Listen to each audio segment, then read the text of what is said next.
Olá, essa é a estreia do Lead Link. Seja muito bem-vindo ao nosso canal. Eu sou Bruno Meyer. E eu, Ana Paula Couto. Estamos aqui para conversar com você sobre inovação. Este tema incrível que é cada vez mais fundamental para as empresas, para os negócios e para a vida. E vamos ajudar a fazer o link entre inovação, mercado e você. E no programa de hoje a gente vai falar sobre tecnologia e inteligência artificial. E para falar disso, a gente trouxe quem vive isso na prática.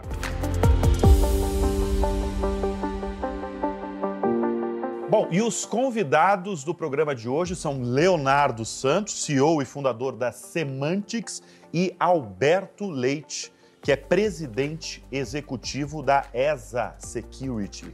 Obrigadíssimo pela presença aqui no Lead Link. Sejam muito bem-vindos. E a gente começa assim dando pontapé inicial na nossa conversa, perguntando para vocês qual será o panorama do ano 2 da inteligência artificial no Brasil, por favor. Começo com essa missão aqui, mas para mim, primeiro, obrigado, um prazer estar aqui com vocês hoje. Eu vejo alguns cenários que não só o momento atual, mas também o que vai trazer de importância para o futuro da inteligência artificial. O que a gente viveu nos últimos anos foi alguns setores de indústrias se especializando, treinando, se capacitando para que a gente conseguisse começar a tangibilizar a inteligência artificial. O maior desafio que a gente viveu, na minha visão e por estar no setor, é a tangibilização da inteligência artificial. Quando a gente olha o antes do ChatGPT e o depois, é exatamente esse momento crucial onde, de uma maneira muito simples, a gente conseguiu trazer para o leigo, para o usuário comum, a tangibilização do uso da inteligência artificial. Por mais que seja incipiente ainda, porque eu chamo ainda um bebê, que ele está aprendendo, ele está se desenvolvendo, mas que aí a gente olha para o segundo estágio. Qual que é esse segundo estágio? Alguns setores de indústria se desenvolveram muito mais na aplicabilidade da inteligência artificial e na usabilidade da inteligência artificial. Quais são esses setores na nossa visão? O primeiro deles é o próprio setor de tecnologia. Então, cargas de trabalho onde eu possa automatizar a codificação, isso a gente já está fazendo e de uma forma mais abrangente. O que eu digo uma forma mais abrangente? Antes eu tinha só parte de engenharia de dados que eu conseguiria aplicar o uso da inteligência artificial. Hoje eu já tenho na construção de softwares. Hoje eu já tenho na construção de aplicações de negócio sendo automatizadas através da geração de códigos por inteligência artificial. O segundo setor que a gente olha é o setor financeiro. Esse é um dos setores que mais já se posiciona como um impacto maior dentro do uso de inteligência artificial. O que é o impacto maior? Um exemplo desses é na interação com seus clientes. Um outro exemplo desses é na personalização de ofertas para esses clientes, seja um cliente mais premium, seja um cliente mais básico. Então você tem várias usabilidades e aplicabilidades nesse setor, que é um setor muito impactado pelo uso de inteligência artificial. Um terceiro setor que a gente olha é o setor de consumo. O próprio consumo, a maneira como a gente consome viagens, a maneira como a gente consome bens, utensílios, isso vai e já está se vendo muito desse aspecto. Está acontecendo agora, por exemplo, a NRF, que é a maior feira de retail, varejo, né? E o que mais se fala é o inteligência artificial, o consumo através da inteligência artificial. E aí, para finalizar e colocar um parênteses aqui, é o setor da saúde. Então, quando a gente olha a medicina diagnóstico, quando eu olho, um exemplo foi a própria Semantics, né? No nosso país, para o governo do estado de São Paulo, nós doamos aquele algoritmo de validação de Covid, né? Através de imagem pulmonar. Né? Então, esse diagnóstico você vê agora de uma forma, é um dos exemplos, tá? Mas tem várias outras aplicações que a gente olha no setor da saúde. O desafio aqui, que é o que eu vejo também, não só como esse segundo momento, mas isso impacta para o futuro, é a maneira como a gente está utilizando isso.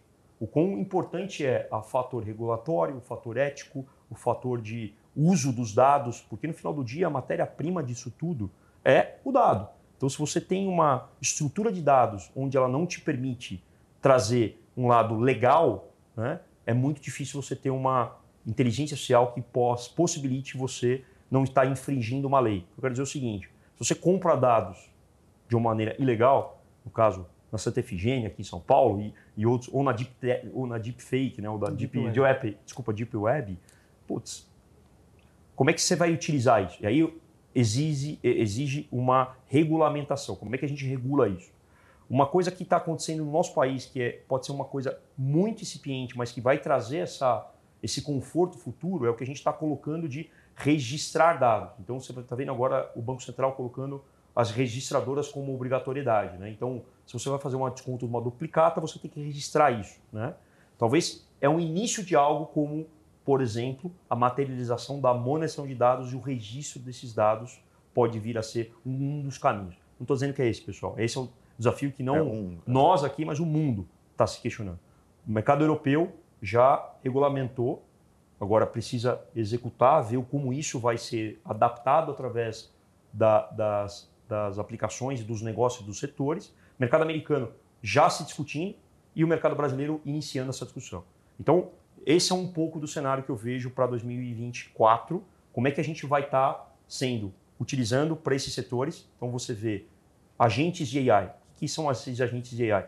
Essas tarefas que hoje são muito mecânicas ou automatizadas, isso é um fator que pode ser aplicado à inteligência artificial de uma maneira muito mais fácil e ágil para algumas determinadas aplicações. Então, usabilidade, aplicabilidade, regulamentação e, obviamente, olhando essas novas bibliotecas que vão surgindo, a gente, como, por exemplo, o Semantics, a gente montou uma das primeiras, ou se não a primeira, com toda a humildade aqui, Português Brasil para o setor financeiro. Então, tem uma biblioteca de LLM treinada para o mercado financeiro, para o mercado da saúde, com Português Brasil para os dados brasileiros. Então, por exemplo, dados do DataSUS, como, por exemplo, dados da nossa B3, como, por exemplo... Então, isso é um fator que, por exemplo, um ChatGPT não teve acesso ainda. Mas você tem o dado da B3, então você tem? A gente tem plugado no dado da B3, onde eu possibilito utilizar esses dados para treinar essas bibliotecas. Eu não posso pegar esse dado e colocar na biblioteca, mas eu posso criar o treino desses modelos com esses dados que são hoje plugados de várias fontes. Então, são exemplos de questionamento que a gente vai começar a ver. Então, a gente olha uma verticalização, uma especificação desses modelos baseado nesses setores que eu comentei, nessas funções que eu comentei. Então, esse é um pouco do panorama que eu daria aqui de desafio, né? Deixa eu chamar o Alberto para a conversa, porque o Alberto tem uma empresa aí, um grupo aí que é especialista em cibersegurança. Dá para afirmar que hoje, das maiores instituições do planeta, as maiores autoridades, presidente dos Estados Unidos, a primeira-dama brasileira, ninguém está seguro? 100% seguro? Bom, isso é uma pergunta boa, provocativa. Esse talvez é a natureza da vida, como o fato de você viver te causa alguma intranquilidade, o fato de você usar a vida digital causará algum tipo de intranquilidade. A diferença, basicamente, é a forma como você comporta diante da intranquilidade.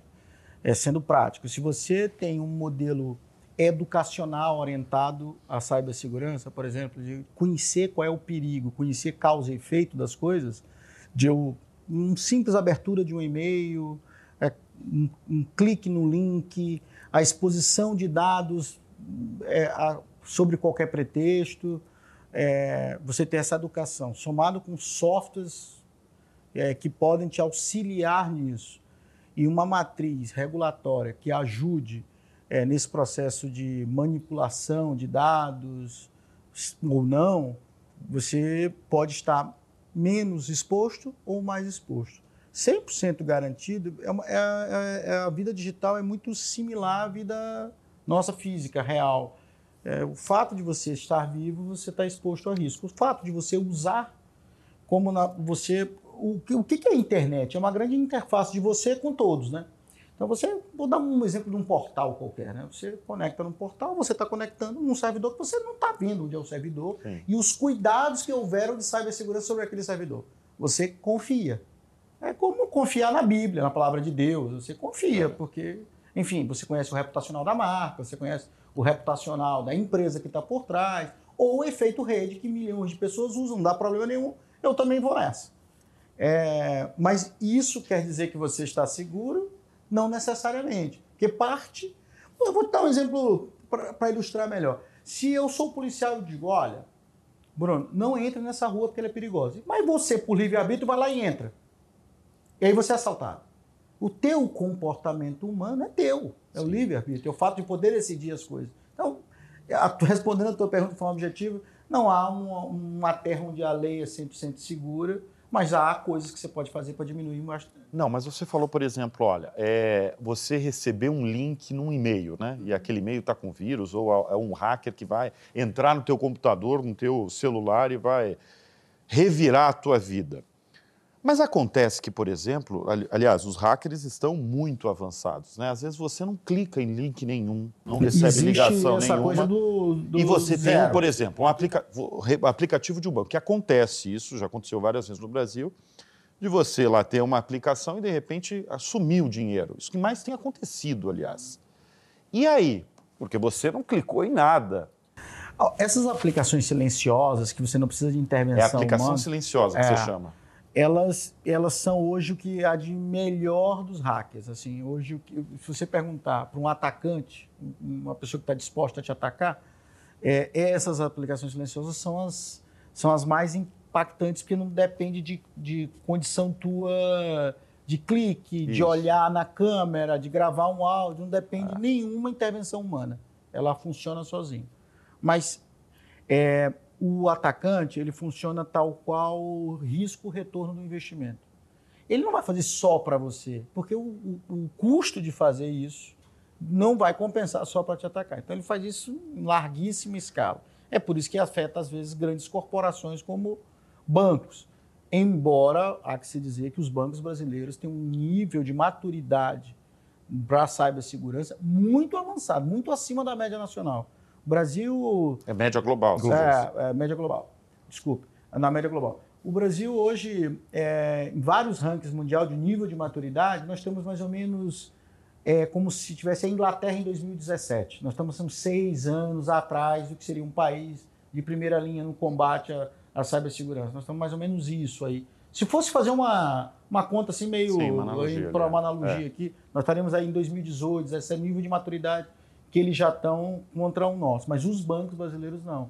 Os bancos brasileiros, até o sistema bancário em si, não só em cibersegurança, é muito avançado. E se protege muito bem. Isso quer dizer que não vai ter? Tem. Porque, por exemplo, você vê que agora os atacantes estão se especializando em colocar vírus em QR Code. Em QR Code? Então, na verdade, ali você pode ser... Pode você estar indo para outro lugar. Que loucura. Você lembra, no passado já havia esse negócio, o mesmo, o QR Code oficial ali, por exemplo... A princípio parece oficial, porque você não lê os dados, né? Então você meio não confere. Veio de alguém que você acha que é confiável, você clica ali e vai, aperta o botão OK, paguei. Você não tem aquele tab de checar. Você lembra no passado, quando tinha as fraudes do Detran, as pessoas colocavam câmeras no meio da rua e simulavam uma multa? Tinha essas gangues no Brasil inteiro. Então simulava uma multa. Eu botava a câmera, mandava para tua casa, tinha teu endereço, e mandava. Você foi multado Detran de São Paulo. Você pagava aquela multa. Só que o dinheiro, exatamente. Só que o dinheiro ia na conta do... Você não checava o código de barra. Você não checava onde estava, qual é a conta. Simplesmente você pedia lá, mandava para alguém pagar, ou aquele boleto bancário, seja lá onde fosse, pagava. O que dá medo é que parece que os hackers, os atacantes, como você fala, eles são mais rápidos, a tecnologia chega e eles já estão 2, 3, 5 passos à frente. É porque o princípio de defesa, ele pressupõe, às vezes, um ataque, na maioria dos casos. Então, você se defende daquelas coisas que aconteceram que você não esperava, mas precisam acontecer para ser um inesperado. Então, se tem um ataque cibernético de uma nova tecnologia em alto grau, você aprende muito com aquilo e começa a se defender daquilo.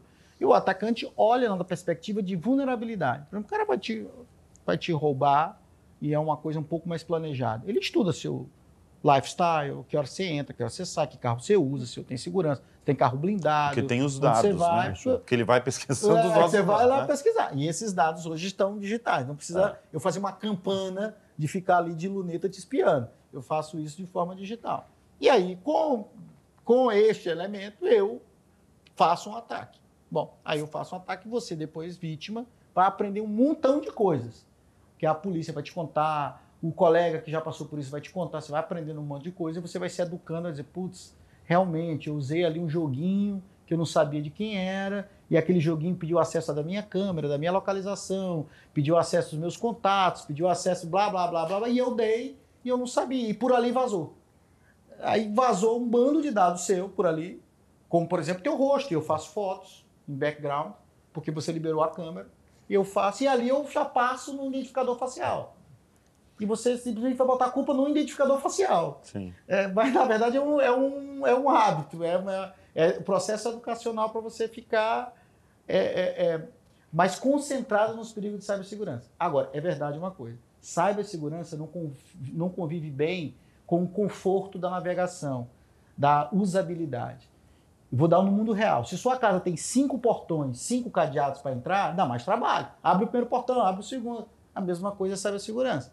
O que é melhor? Chega na sua casa, o portão abre sozinho, você bota o carro, entrou na casa e tchau. Nem viu. Isso é o mais confortável. O que é desconfortável? Descer, abrir um, abrir outro, botar a senha, botar dedo, botar a palma da mão e vai abrir. É mais desconfortável. Cibersegurança não combina muito com... Para ter máximo de conforto, é bom que o sistema operacional saiba de tudo sobre você. Então já sei que você gosta da impressora assim, do computador configurado assado, ele precisa te ler, interpretar os dados, ter acesso aos dados, para ele te gerar esse conforto de não precisa pensar, tudo isso aqui eu faço para você. Por outro lado, em cyber, isso é um veneno, porque tal qual o dado é a matéria-prima para o melhor uso da inteligência artificial, da manipulação de dados para o bem, ele é a matéria-prima para fazer o mal.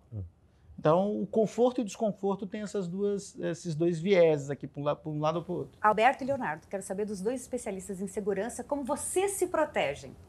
Rede social, vocês têm? Vocês colocam a vida lá? Como é que Leonardo vocês se protegem? tem rede social. Eu tenho e até mesmo por uma questão agora de compliance, por ser uma companhia listada, a gente tem um processo de certificação e exigência muito maior, né, de como utilizar esses meios, essas tecnologias. Então, hoje eu tenho um time dedicado dentro da companhia que são especialistas como Roberto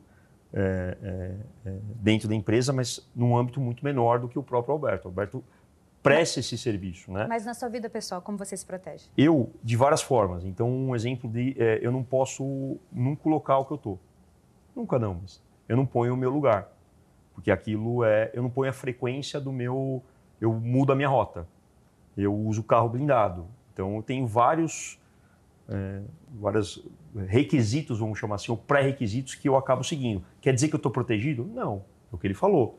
Quer dizer que eu só tento dificultar, que é a metáfora que ele usou, o paralelo aqui, de vários portões. Eu tento criar vários portões. Então, não ir no mesmo lugar, o horário diferente. Então, no mundo digital, utilizar ferramentas que são com uma reputação positiva, tecnologias que propiciam a gente antecipar riscos de vulnerabilidade, como, por exemplo, a própria inteligência artificial. Você tem maneiras de fazer isso. Então, eu uso várias maneiras no lado pessoal e no lado digital, vamos chamar, no físico e no digital. Então, esse é um pouco do que eu acabo conduzindo, né? E você, Alberto, quais são as suas fechaduras? Boa pergunta. Na verdade, assim, não quero ser clichê não, mas depende... Eu vou tentar ajudar quem está nos ouvindo. Sim. Isso. Tem várias formas de você fazer isso. E aí é muito bom entender o momento de cada um, porque esses elementos de segurança podem ser mais sofisticados ou menos sofisticados, dependendo do grau que você está mais exposto ou menos exposto, de quanto você manipula infraestrutura crítica, quanto você não manipula infraestrutura crítica, quanto você tem dado sensível, não tem dado sensível. E do seu investimento, né, Alberto? Do seu investimento, quanto você é figura exposta, ou sua empresa é uma empresa sensivelmente exposta. Então, depende muito. Então, ter a fórmula correta depende muito do arquétipo, ou seja, qual é a figura que nós estamos protegendo, porque isso dá diferentes dimensões. Mas de maneira muito assim, genérica, que é uma coisa assim, que pode dizer assim, o que pode ser comum a todo mundo? O uso dessas senhas, você não deveria combinar nada menos, de forma nenhuma, de 6 coisas. Entre números, caracteres... Data de nascimento... Isso eu vou nem falar, porque isso é meio pré-história. 1, 2, 3, 4, 5. A combinação entre letra, número e caracteres especiais, no mínimo 6. Não menos que 6, porque qualquer plataforma de inteligência artificial quebra com menos de 6. Menos de 6. Menos de 6 é muito frágil. Mais fácil, né? É muito frágil. No caso brasileiro, usar algumas coisas que são típicas brasileiras que não há no mundo gringo, né? Então, por exemplo, C cedilha Um atacante americano não sabe o que é C cedilha. Então, se Olha, você que boa tem um C dica. cedilha... Os russos, né, por exemplo. Nossa, eu nunca usei, é verdade, C cedilha. Não acho tem que também não. aplicação, né? E assim por diante. Essas coisas são muito brasileiras, você pode usar. Os aplicativos que você dá acesso, dê por tempo limitado, se é que você precisa dar acesso. Por exemplo, você tem um arquivo de foto que diz, olha, eu preciso acessar a tua fototeca. Necessariamente ele não precisa. Para tirar uma foto, ele não precisa acessar a tua fototeca. Sim. Mas ele te pede. Então você pode dar enquanto você está fazendo uso do aplicativo. Quando você sair, ele para de te rastrear, dá acesso à tua localização. Isso é uma coisa muito crescente, né? Porque tem o permitir ou não permitir. Não E tem permitir uma só vez ou quando- durante um permitir, dia. exatamente. Só quando usa o aplicativo. Só quando usa ou de forma... Em geral, então, é melhor não permitir ou permitir só durante um período. Não, eu não permito nenhum. Você está perguntando lá de eu não Então. permito nenhum. É isso que eu queria Então, dizer. essa é a Mas aí, resposta, olha, não permitir. Eu já horrível a navegação. Eu já... Mas quando eu é tô usando horrível a aplicativo. navegação. Você imagina todas as vezes... Vou dar um exemplo clássico. O WhatsApp, sem acesso à tua rede de contatos. Não aparece o nome de ninguém, fica bando de número. Horrível a navegação, porque ele não acessa teus contatos. Aí fica um bando de número, você tem que decorar qual é o número daquela pessoa ou ficar entrando para saber que conversa com aquela pessoa. Então, é ruim aquela coisa de muita segurança, não é muito conforto na usabilidade, na jornada, na navegação. Não é muito usual. Feito propositalmente, né? Por exemplo, ficou muito comum, popularizou muito o cloud, esse cloud de pessoa física, que ele te faz as tuas lembranças, né? Você vai na tua fototeca e ele monta sim. um conjuntinho de fotos. Um que vídeo, dá as exatamente. tuas Tem até recordações. música. Extremamente Há um ano aflitivo. atrás, Aflitivo, um ano atrás. Mas eles colocam até música, às vezes. É um vídeo mesmo. E é perfeito, é maravilhoso. Para as tuas memórias, você se volta àquela data, né? Sem sair do lugar, você se transporta para o passado. Mas isso é perigoso? O acesso à tua fototeca. O que Porque tem na eles tua sabem. fototeca? Aham. Quantos prints do teu tá- imposto tá de tua renda? vida. Não, hoje tá terá tua da vida ali. fototeca? E Eu tô sabe o que é importante para você, o seu Qual se filho, o refere? seu E aí cachorro. o que o Roberto está colocando é o tamanho da vulnerabilidade. Então, quanto mais você disponibiliza, mais vulnerável você Vai está. você. Mais dados você está aberto, Mas mais é mais confortável. acesso. É melhor. É mais bonitinha a vida, porque você tem o filmezinho Tem o ali filmezinho. do... Acho extremamente aflitivo. Eu adoro, por exemplo, ver da minha esposa. E ela já tem um hábito, como eu não uso, ela me manda no WhatsApp. Então, cai lá no celular dela, que tem lá isso, e ela me manda. Eu não uso, não dou acesso a ninguém para acessar a Mas minha você fototeca. nunca caiu num golpe? Foi fraudado? Não, até hoje nunca foi fraudado. Não quer dizer que eu não serei. Isso longe de eu não serei. Mas assim, olha, esse negócio dos portões, segurança é como se fosse... Tem a tese da cebola, aquelas que você vai tirando as capas. Quanto mais capas você põe, mais difícil é sempre. A coisa que você tem que olhar é que no mundo digital funciona tal do mundo físico. Se o ladrão entra na rua e tem 5 casas para ele roubar, ele vai na de muro mais baixo. Então, quem menos se protege é o mais vulnerável. Sabe aquela história de... tem um leão, dois amigos conversando, tem um leão correndo atrás da gente. E o cara olha pro outro, temos que correr mais do que o leão. Não, eu só preciso correr mais do que você. Eu não preciso correr mais do que o leão. Desde que eu corra mais do que você. Tem um pouco dessa coisa de quem é mais vulnerável com o quê. Então, as probabilidades de quem é mais exposto são maiores. Porque o tema, por exemplo, da empresa do Léo, é uma empresa que tem um tema reputacional da NASA, que está à exposição. Hoje, os temas reputacionais são objeto de cibersegurança pra caramba, porque ele ali confunde um pouco de privacidade com cibersegurança, que parecem temas iguais, mas são temas de naturezas distintas. Então, hoje, tem muito ataque de cibersegurança de cunho reputacional. Isso muito mais para a figura pública, administração pública, do que na privada. Mas se destrói reputações... Que é pegar o dado para destruir. Para destruir. Tá. Isso é muito mais comum do que a gente imagina. E acho que isso vai piorar até normalizar. É como se a gente estivesse no meio da noite, a gente ainda está às 7 da noite. Ainda vai chegar a hora mais escura da noite. Porque toda essa inteligência artificial, por exemplo... você falou a sua primeira pergunta, as perspectivas da inteligência artificial no ano 2 dela. E o Léo discorreu tudo aquilo que eu gostaria de dizer, ele disse. A única coisa que eu contribuiria seria dizer que a inteligência artificial vai começar a caminhar para combinar não só texto, imagem e voz.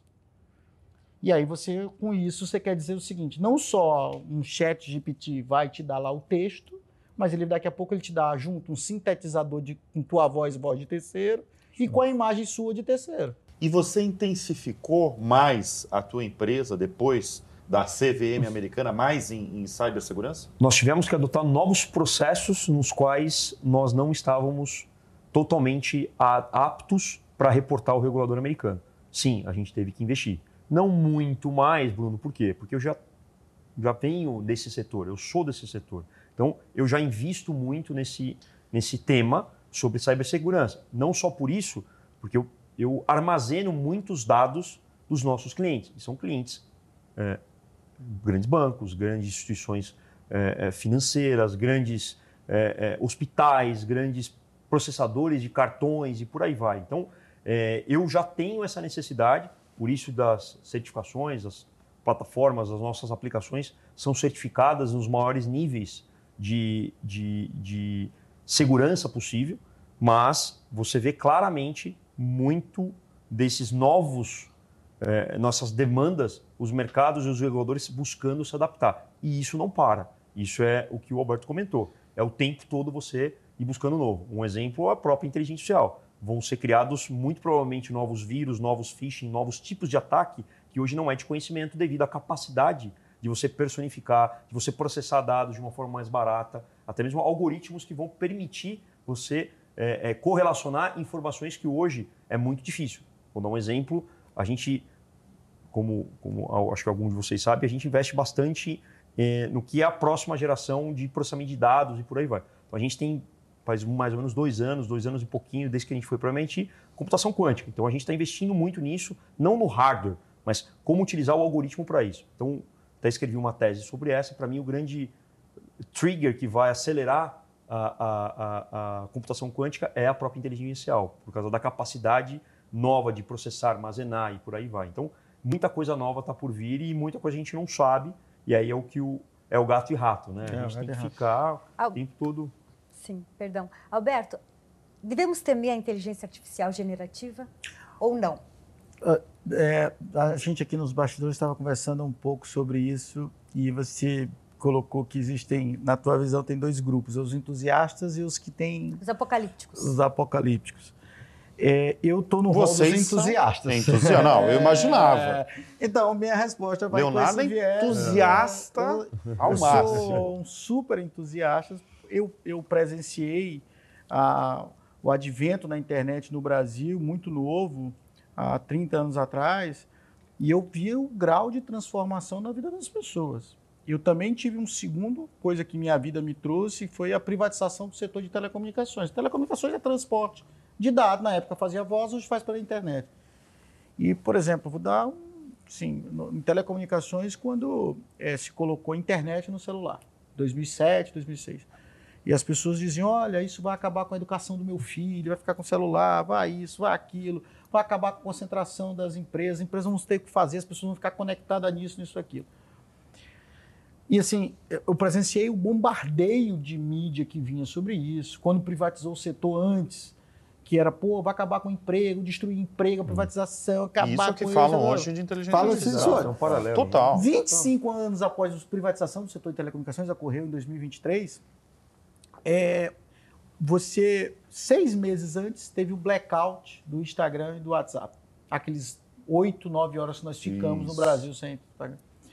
Eu lembro de falar com o meu amigo, que está assistindo a gente, um abraço, o ministro Paulo Guedes, o ex-ministro Paulo Guedes, e ele me dizendo assim, Alberto, cara, aquele negócio mexeu no nosso ponteiro, a economia vai dar uma balançada do PIB desse mês por causa dessas 12 horas. E eu falando, putz, cara, e eu vi esse pessoal criticando a internet como ela é, e hoje, basicamente, todo mundo conectado a ponto de uma aplicação sair do ar e mexer no PIB mensal. Por horas. Que loucura o quanto que está integrado. E se você imaginar a quantidade de motoboy que ficou sem chamado, de motorista de aplicativo, de pessoas que não sabiam onde almoçar, de pessoas que estavam vendendo na sua lojinha da internet, não vendeu naquele dia, não pagou a conta e foi para o Serasa e prejudicou o crédito. A quantidade de impacto que dá isso. É a beleza que foi isso, né? A beleza que foi isso. Então, eu sou muito entusiasta. Eu acho que vão abrir milhares de novos empregos, embora acho que vai gerar uma zona de bem-estar para coisas padronizáveis, que você vai ter mais tempo ocioso. Você vai fazer o quê? Contemplar a vida ou vai se dedicar a ser mais ciência, explorar mais? Acho que vai ter um grupo de pessoas que vão fazer isso. Mas, de fato, você pega o seguinte... Hoje, a população americana, quanto que ela é analógica, a população trabalhadora americana? Se eu pegar 70% da massa trabalhadora americana, é serviços que serão disruptados. Motorista de caminhão, motorista de aplicativo, atendente de Starbucks, isso é 70% da malha americana, tá? Americana. Agora, essas pessoas... Esse povo vai fazer o quê? Aí eu vou te perguntar assim, volta lá no Henry Ford. Imagina o pessoal que trabalhava com cavalos antes do cara montar o carro, o primeiro carro do mundo. Você imagina aquele pessoal da carruagem? Meu emprego. Ai, meu Deus, eu sou piloto de carruagem, fico aqui e agora vai ter um carro. O que vai fazer comigo? Mas olha o que aconteceu com o carro para o planeta. É uma das maiores revoluções, tão grande quanto o celular, tão grande quanto a internet é o carro. São muitas questões, são muitas questões. É que eu acho que uma palavra chamada adaptabilidade. Se adaptar ao novo. Então, o que ele falou da época de Ford, é a mesma coisa que a área industrial, a internet. A gente estava falando de internet. Vai acabar o jornalista, vai acabar... Pelo contrário, criou 200 mil outros tipos de emprego, como criadores digitais, conteúdos digitais e uma série de coisas. Eu vou te dizer agora de inteligência. Então, hoje a gente tem um déficit gigantesco na área de tecnologia. Tá. Então, eu vou ter hoje o prompter. O que é o prompter? É o cara que vai começar a treinar o modelo. Então, assim, eu preciso de gente preparada para isso. Mão de obra qualificada, esse é o ponto. Mão de obra qualificada. Então, eu coloco a palavra adaptabilidade dentro desse quesito que... gente se adaptar. Como é que a gente se adapta? Eu também sou parado nesse aspecto. Eu acho que não é o mais forte, é o que se adaptar mais fácil. Exato. Eu vejo que é um processo. E aí tem um fator educacional, populacional, governamental. Existem vários fatores. Então, será que a nossa grade curricular que a gente tem hoje, ela está pronta? Aí são vários outros... Educação básica deveria entrar nesse debate, nessa discussão. A educação básica é um pouco mais inteligente. As crianças começarem, os alunos da primeira infância começarem a serem ensinados a ter contato com eu acho que esses, como já são de uma geração nova, você vê meu filho, quando tinha 2 anos, mexia no iPad como ninguém. Acho que o preconceito que a gente cria, por exemplo, vou dar um exemplo claro, né? A minha mãe, 75 anos, ela tinha dificuldade de mexer no aplicativo do banco. Quando veio a pandemia, o que aconteceu? Ela foi obrigada a fazer isso. Hoje, ela não... Ela não vai mais em agência. Ela teve um fator necessário de sobrevivência para aquilo acontecer. Aí um exemplo de como que a gente pode não chegar a um fator de sobrevivência para a gente adaptar essa população que precisa se moldar para esse novo mundo, né? A gente tem um tempo maior para ser feito isso. Isso é o lado bom de você pegar uma janela de oportunidade. Por isso que eu vejo o Brasil com um potencial muito grande em absorver e ser um dos caras percussores dessa nova janela chamada de inteligência artificial. Eu não estou dizendo que a gente precisa criar silício, não. Esse jogo está ganho, não é nisso. Mas a gente pode ter a oportunidade de criar aplicações verticais de inteligência artificial que possibilitem a gente sair na frente e adaptar mais rápido a nossa população, adaptar melhor a educação do nosso país, a grade curricular, as leis e uma série de coisas que estão por detrás para que isso se materialize para o nosso país. Isso não é tão distante não, tá? Pegando o gancho aqui, por exemplo, você tem no Ceará, e mais especificamente na cidade de Sobral, um exemplo de modelo educacional. Além de começar muito cedo, quanto mais cedo o processo de absorção melhor, introduziu disciplinas de informática, tanto da parte de hardware quanto de software, disciplinas como empreendedorismo, matemática financeira, contabilidade, porque esse negócio extrapola. O governador do Piauí, o Rafael Fonteles, me confidenciou que vai fazer para toda a rede de ensino pública do Piauí um curso de inteligência artificial em parceria com o Google. Então, assim, não estamos assim tão distantes. Se você tiver um pouco de vontade política, dá para fazer.